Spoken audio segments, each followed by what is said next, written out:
Krishnamurti's endless current is a very peculiar thing. It is the most peculiar thing you could ever think about. There's nothing more peculiar than that.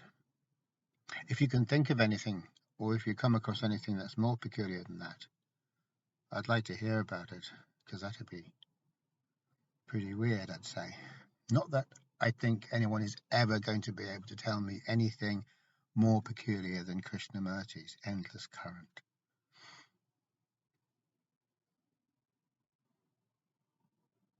Which we can also speak of as this mysterious movement that's going on the whole time, and which we are continually resisting. And because we're continually resisting it, we don't know it. We might have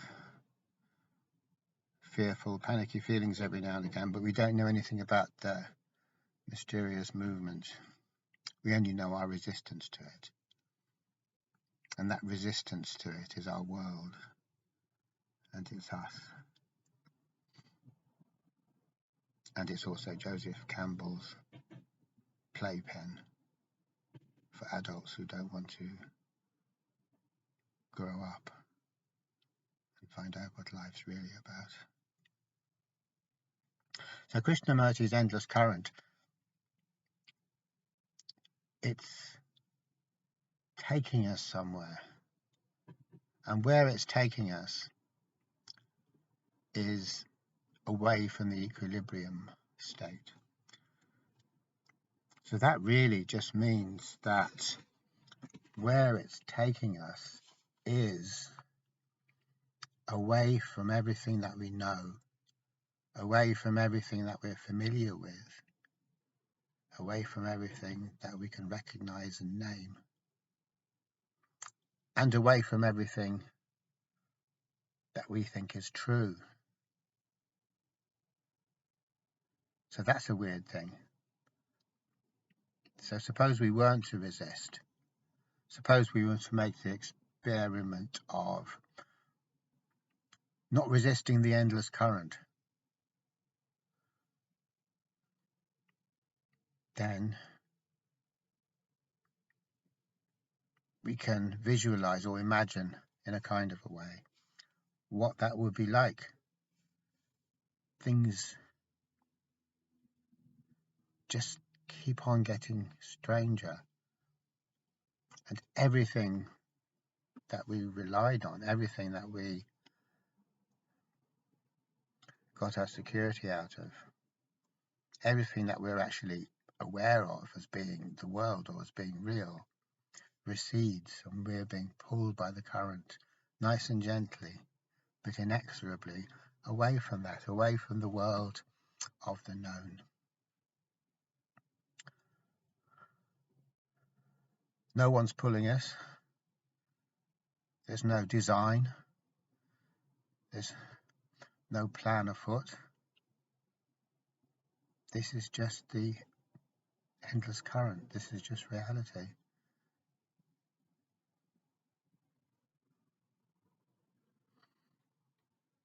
So we want to ask questions, of course. It's only natural that we want to ask questions. We could ask, where is the endless current taking us? Because we'd like to know. We'd like to know, is it good or is it bad? Is it taking us to a great place, in which case that's okay? Could it be taking us somewhere dangerous, in which case we should be wary? But of course, all those questions are the purest nonsense, because this is the movement out of equilibrium, out of the known. The movement out of the known isn't taking us to another known. It's kind of like in conventional religion, we'd imagine that when we die, we go to heaven or hell. So there's this great event, this huge change taking place. But we refuse to see it as a huge change. Instead, we project our ideas. We project the domain of the known ahead of us. We project our polarity ahead of us and say, oh, we're going to go to a good place or a bad place, which also assumes the existence of the one who is going to the good place or to the bad place. And the one who is either going to go to the good place or the bad place is, of course, also part of the domain of the known. In fact, that assumed personage or identity is what the domain of the known is all about, because the domain of the known is only known to the concrete identity. Who else would it be known to? It's not known to anyone else. And really, when we say the domain of the known gets to be known by the player of the game or the concrete identity, what we're really saying is that the domain of the known is the projection of the concrete identity or the game player. So we're playing this game, and naturally we're afraid and challenged by the thought of death, so we kind of make our game bigger and say that when we die we're going to carry on playing our dualistic game, and the domain of the known is going to go on forever, because what we're really afraid of is it not going on. So when we ask, where is Krishnamurti's endless current taking us, all we can say is that it's taking us away from equilibrium, away from the known. And we can say that, and to say that carries significance. We can get something from saying that, especially when we remember that the equilibrium state isn't a real thing. It's only real because we've agreed for it to be real, which is to say that the known world, the familiar world, the definite black and white world isn't real. It might be super familiar, and it might be super predictable, and it might seem as if it's rock solid, but that's only because we've agreed for it to be so. That's only because we're resisting Krishnamurti's endless current. Actually, it isn't real, and it never was real. So the thing about this journey, as we get pulled gently away from the equilibrium state, is that it's not a journey from a known place. We can't say that it's a journey from the world of the known, or the domain of the known, because it isn't. It isn't, because the world of the known isn't a real place. It was a set of assumptions that we clung to very tightly. And it doesn't really make any sense to say that the movement out of equilibrium is a movement from this pseudo world that is created by our clinging to our assumptions very tightly and refusing to acknowledge that we're clinging, and refusing to acknowledge that our assumptions are assumptions. It doesn't make sense to say that because there's nothing there. We can't say we're moving from this world of our assumptions, because that never existed. Whether we knew it or not is what I'm trying to say.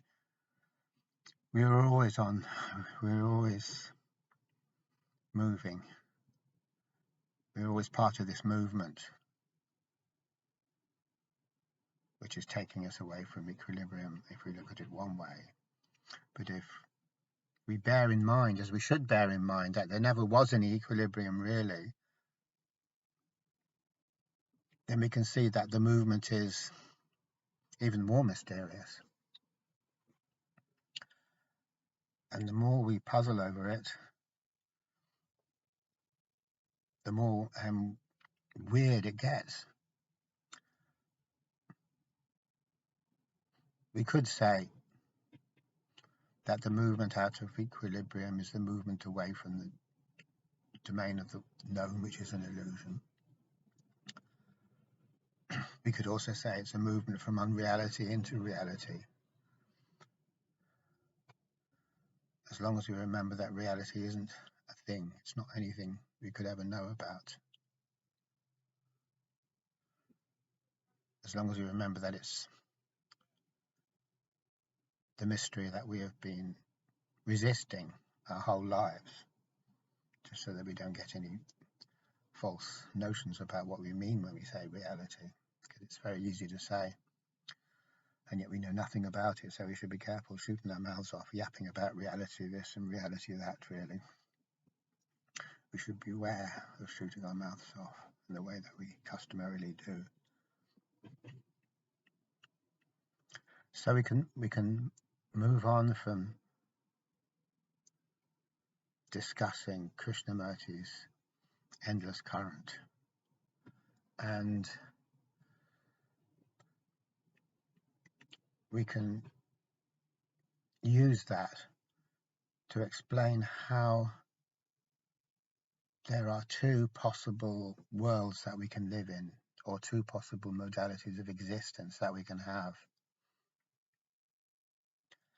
So the first one is where we are consciously part of this mysterious movement, and when there's nothing to hold on to.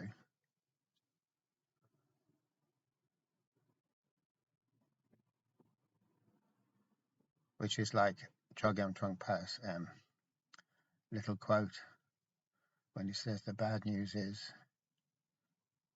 you're falling and you haven't got a parachute. And then when he says the good news is actually there is no ground. So that's his little Buddhist joke. So that's what it's like. There's nothing to hold on to. And there is this movement going on that is not our movement because we didn't instigate it, create it. It doesn't make any difference if we want to say we want to go along with it, which is ridiculous, because how can we go along with something we don't understand, or if we say anything about it at all. We can't co-opt the movement, in other words. And the other situation is the artificial situation, where we substitute an equilibrium system. And in the equilibrium system, everything is turned over on its head, so to speak. So it's an analog. It's an analog of the situation where there is the mysterious movement. And in this analog, it's a non-mysterious movement. It's from one known to another. And also there's this illusion that we're in charge of that movement. Or within the terms of the game, we are, provisionally speaking, in charge of it.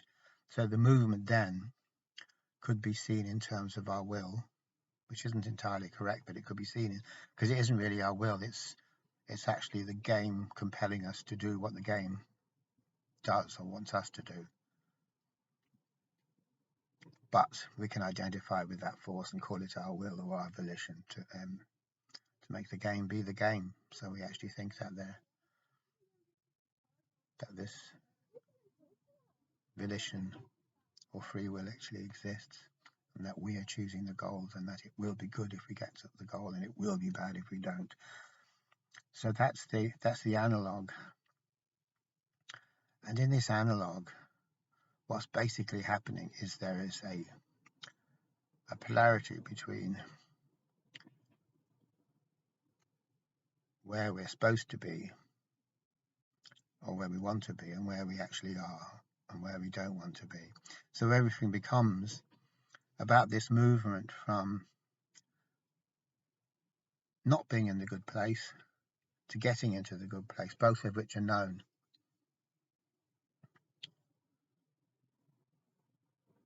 So there is a movement, and there is this compulsion to be part of this movement or to instigate it that we feel very strongly. And all of our life that takes place within this artificial or conditioned situation is all about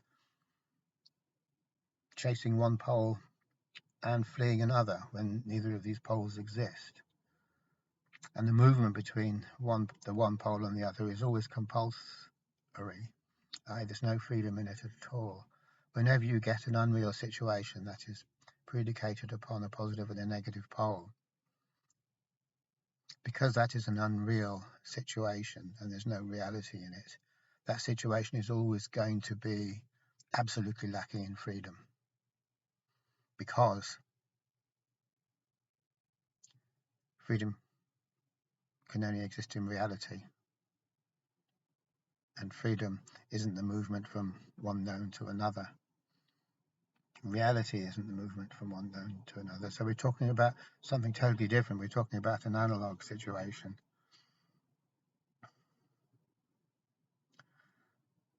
So we imagine we know what change or movement is.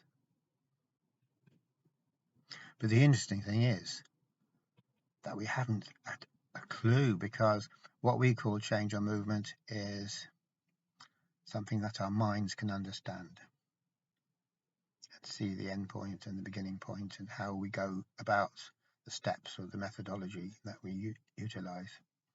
And all of that stuff has nothing to do with genuine movement or genuine change. Nothing to do with it at all. It has nothing in common with it. It doesn't partake in the genuine article of movement at all. So it's hallucinatory movement that is no movement.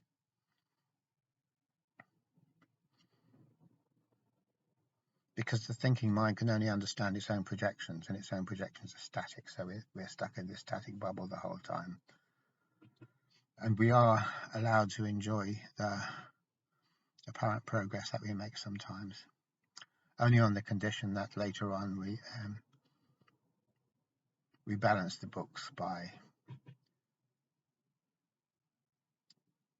experiencing the complementary situation where we go where we don't want to go, or we lose what we think we have, or we fail to achieve what we want to achieve, which carries an equal freight of dysphoria. So there are the terms and conditions of the game.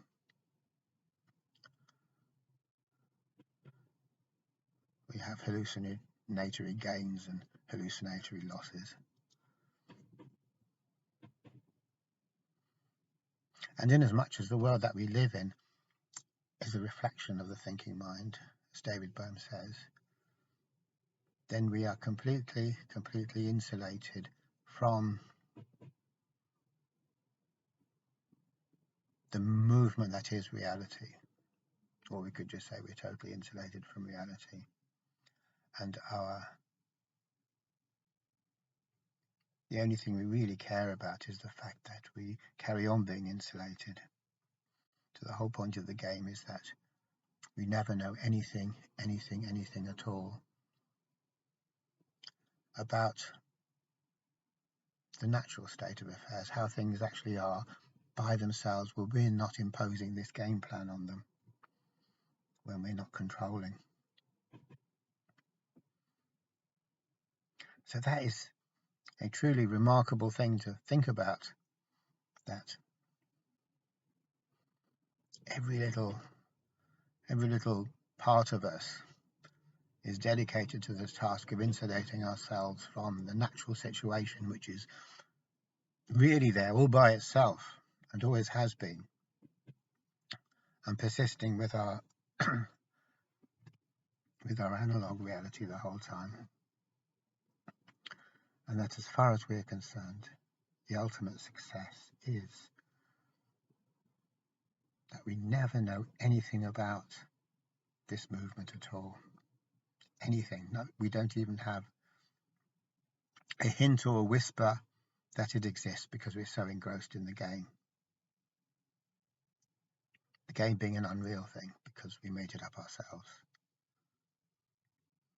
So when we do contemplate this, if we do contemplate this, we can't help thinking, well, this is outrageous. It's pure bullshit. What the hell are we doing? How could we possibly be so profoundly disinterested in the world as it actually is in itself, as it actually is, as opposed to the pseudo world or pseudo representation of the world that we have invented for ourselves, which has nothing to do with how things really are, which is totally artificial and totally stupid as well, because if there's no reality in it, there's no good in it, there's no sustenance in it for us. And furthermore, the fact that we are so dedicated to the analog reality in which is created by a resistance to the endless current, because we are so dedicated to it, the one thing that we'll never ever know, or even get any hint of or whiff of, is who we are, what our actual nature is, because our actual nature doesn't belong to the psychostatic world. It doesn't belong to the game. It doesn't belong to this world that we've created by our resistance to the endless current. Obviously it doesn't. We don't have to think about that too much. Obviously it doesn't belong to that, to the world that's created by our resistance. Our actual nature belongs to the world as it actually is in itself, which is to say our actual nature belongs to this world or this universe in which all there is Krishnamurti's endless current. Okay, thanks for watching.